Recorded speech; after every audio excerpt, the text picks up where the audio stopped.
Welcome to the Deep Dive. We're your shortcut to getting smart about complex topics, hopefully with a few interesting twists along the way. Today we're getting into something really fundamental. Mental well-being. It affects everyone, right? How we think, feel, act. It's just core to our experience. And for this deep dive, you, our listener, sent in a really fascinating stack of sources. We've got materials from prominent Islamic research institutes, academic studies, a real mix. Our mission today, to unpack the biggest takeaways from all of this for you. Yeah, and what's really compelling, I think, is how these sources go beyond the usual definitions. They offer a really nuanced perspective. We'll be looking at things like spiritual resilience, practical coping strategies, and there's even some scientific evidence we can touch on looking at faith-based interventions. The idea is to give you a deeper, more rounded understanding of mental health, specifically through an Islamic lens. We want to pull out those key nuggets of information for you. Okay, so let's start right there. How are these sources actually defining mental health? Because it sounds like it's broader than just, not having an illness. It is, yeah. They describe it as our emotional, psychological, and social well-being. So it really impacts how we think, feel, act, how we handle stress, how we relate to other people, the choices we make, all of that. So it's not just about clinical diagnoses then, like if someone's struggling with work stress or family issues, that fits in here. Absolutely. Things like marital problems, parent-child conflicts, even underperformance at work or school because of stress. These all fall under the umbrella of mental well-being where support might be needed. Okay. And where do these challenges come from, according to the sources? Well, they point to a few things. Could be biological factors like genetics, could be significant life experiences, trauma, loss, that sort of thing, or even family history. But the really crucial message, no matter the cause, is that help is available. That's a consistent theme. Right, and they mentioned some common issues. They do. They talk about stress, obviously the body's response to demands, but chronic stress can lead to things like insomnia, headaches, even more severe issues. Then there's generalized anxiety disorder, that excessive worry, maybe panic, shortness of breath, panic attacks get specific mention too, that sudden wave of intense fear, racing heart, trembling, peaks really fast. And major depressive disorder, that persistent hopelessness, loss of interest, impacting daily life pretty profoundly. Okay, so this is where Islam comes in, offering a framework for dealing with all this. Exactly. And it's a surprisingly rich framework. A core concept is spiritual resilience. The idea is that cultivating inner strength through a strong connection with Allah creates a kind of sanctuary. It fosters optimism, purifies feelings. It's about finding your grounding internally, not just relying on external stuff for well-being. Like an inner source of calm. Precisely. A calm mind, positive thoughts stemming from that spiritual connection. And this ties directly into patience or sabr. The sources stress this hugely. Apparently, there are around 200 verses in the Qur'an about patience, directly or indirectly. Wow, 200. Yeah. It's seen as what empowers Muslims to keep going, despite challenges or adversity.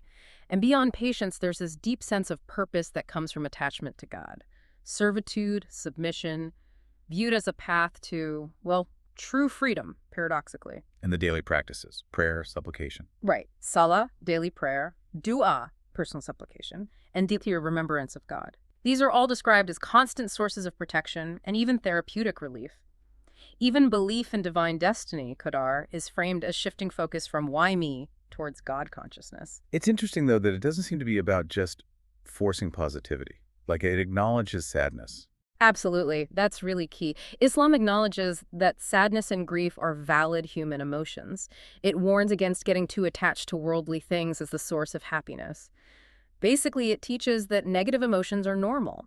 They can even be a way to draw closer to God. The sources mention Maryam, mother of Jesus, experiencing deep despair. It's part of the human condition. So if these feelings are normal, how does one navigate them practically within this Islamic framework? Well, there's something called the duha approach, based on a specific Quranic chapter, ad-duha. It's like a blueprint for coping with trauma or pain.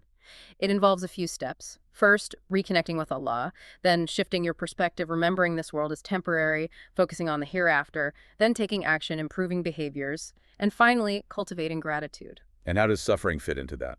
Suffering itself gets reframed. There's a saying from the Prophet Muhammad, essentially no fatigue, nor disease, nor anxiety befalls a Muslim, except that God cleanses some of his sins for that. Ah, okay. So trials are seen as tests, even a form of purification. Exactly. God tests those he loves, and these difficulties can cleanse sins. It offers a different kind of meaning to hardship.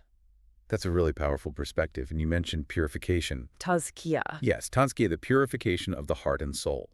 And this isn't just abstract. It involves actual practices, like mindfulness, which is called muraqabah, also repentance, tawbah, doing good deeds, working on your character, akhlaq.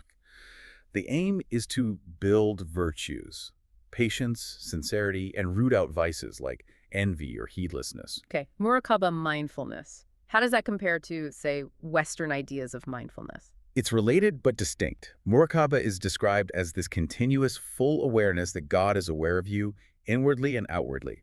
So it's a constant state of spiritual presence, knowing you're in God's presence. It leads to greater self-awareness in everything you do. A constant awareness. Yeah. The sources mention the Prophet Muhammad retreating to a cave, Hira, for clarity, a kind of spiritual retreat. And prayer, salah, is described beautifully as the coolness of his eyes, a source of tranquility. So Islamic meditation includes reflection, tafakkur, remembrance, deep contemplation, all aiming for higher spiritual states and connection. So bringing this to today, Yeah. how do these principles meet the challenges Muslims face with mental health now? There are misconceptions, right? Oh, definitely. The sources highlight some major ones. A big one is just the taboo. There's often embarrassment, fear, which stops people from even seeking help. Like you wouldn't tell someone with a broken leg to just pray harder, right? Exactly. But that attitude can sometimes apply to mental health. There's also this misconception that mental illness means someone is non-religious or lacking faith, or that it's only a test from God, implying you shouldn't seek clinical help. Which raises the question of getting the right kind of help. People might go to an imam. Right, and that's understandable. But most imams aren't trained therapists. The sources are really clear. Mental health issues are often complex medical conditions. Clinical professionals are vital. And they also reassure, that ethical therapists must respect your religious beliefs. They encourage you to talk openly with a therapist about your spirituality if it's important. And if one therapist isn't a good fit. Find another one. There are professionals who offer culturally competent care. And I think this is crucial. Islam doesn't demand perfection, does it? It's okay to struggle. Absolutely not superhuman. If you have negative feelings, the guidance is, yes, try to counter them with positive thoughts, actions. But if it's a clinical issue, seeking professional help is encouraged. It's not a failure. The Qur'an and Sunnah, as we said, validate negative emotions. There's no shame in getting help. Actually, the sources frame seeking help as honoring the life God gave you, an act of worship in a way. That's a powerful way to put it. And even historically, they note that diseases of the heart, things like anxiety, depression, were seen as treatable with natural means or with medicine, recognizing that mind-body connection. What about things like obsessive thoughts, especially religious ones? Yes, was waswas al-qahari, or scrupulosity, that gets specific attention. The sources clarify this isn't necessarily a sign of weak faith. It's often intrusive thoughts, especially about religious doubts or purity. It's recognized psychologically and needs clinical attention alongside spiritual guidance. So it's not the thought itself. It's how you cope with it. The recommendation is often a two-pronged approach: cognitive behavioral therapy, CBT, with a culturally sensitive clinician, and working with a religious leader to reframe those unhealthy spiritual beliefs into healthier ones. Okay, this is fascinating. And you mentioned studies. There was one from Malaysia. Yes, a really interesting academic study. It looked specifically at the measurable impact of an Islamic-based intervention, focused on depression and anxiety. So moving from principles to empirical data. Right, so can these practices actually be measured clinically? That was the question.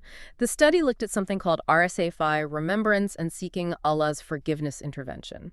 They did a randomized controlled trial, Muslim patients, high depression in men, high anxiety in women.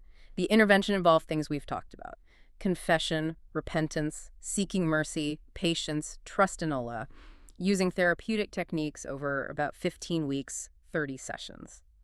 And what did they find? Did it work? It did, significantly. Right. The RSA-5 intervention led to a big drop in anxiety for the women and depression for the men. They calculated effect sizes 0.75 for anxiety, 0.80 for depression, which is substantial in clinical terms. Wow, okay, so measurable results. Measurable, evidence-based reductions. It showed real improvement in general health. It really highlights that these structured Islamic practices can offer more than just spiritual comfort. They can have clinical impact. And the study linked this back to the core concepts. Directly. They attributed the success to practices from the Qur'an and Sunnah, things like trust in Allah, seeing challenges as tests, believing in God's mercy, providing psychological relief. Sincere repentance, seeking forgiveness, leading to relief, happiness, blessing, calmness. Makes sense. It draws people closer to God. The study basically concluded that religious practices can play a real role in preventing and lowering mental disorders. Now, it had limitations, one center, self-reported data, you know how studies are.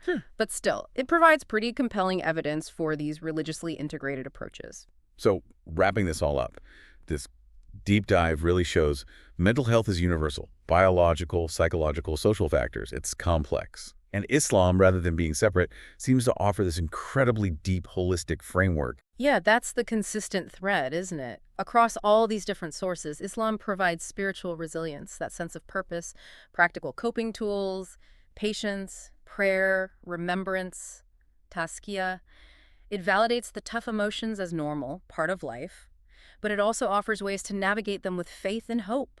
And crucially, it stresses balancing spiritual insights with professional help when it's needed. They aren't mutually exclusive. It's about integration. Exactly. Integration. Yeah, we've definitely seen how ancient wisdom and modern research can actually come together here, showing this link between Islamic faith and mental well-being. Which leaves us, and you, with something to think about. If specific spiritual practices, like remembrance of God, seeking forgiveness, if these can show measurable positive effects on clinical anxiety and depression, what might that imply about the wider potential? For integrating deeply held spiritual beliefs, not just in Islam, but across different faiths with modern mental health care? Could this be a key to supporting a more holistic kind of human flourishing? Definitely something to mull over. Until our next deep dive.